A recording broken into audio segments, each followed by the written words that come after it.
I'm Dr. Allison Rogers, a fertility doctor, and I want to have a conversation about this new ruling from the Alabama Supreme Court. Let's break it down. This lawsuit has to do with calling embryos and discarding embryos being the wrongful death of a minor.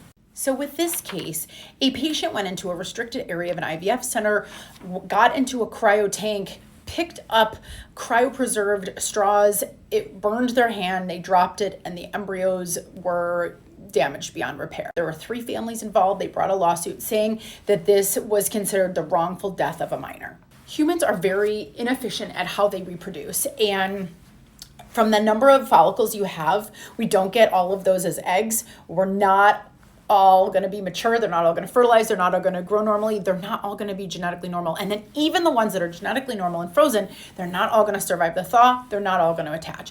There is tremendous dropout, which is why we need so many eggs to be able to make one baby.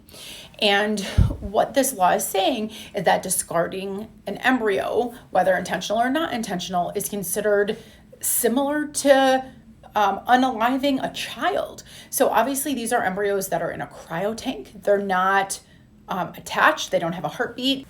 And I think this sets a very dangerous precedent where embryos can be considered equivalent to living children. And so many of the embryos we have never survive the thaw, never attach, never continue to grow, that it's really, you can't really equate a live child or even a pregnancy with a heartbeat to an embryo in a tank. While some embryos in tanks go on to make babies, many don't. So does this mean that if you discarded an embryo that had a genetic abnormality like Down syndrome, that you would be considered having the wrongful death of a minor? Does this mean that if an embryo didn't survive the thaw, because not all embryos survive the thaw, that the doctor would be charged with wrongful death of a minor?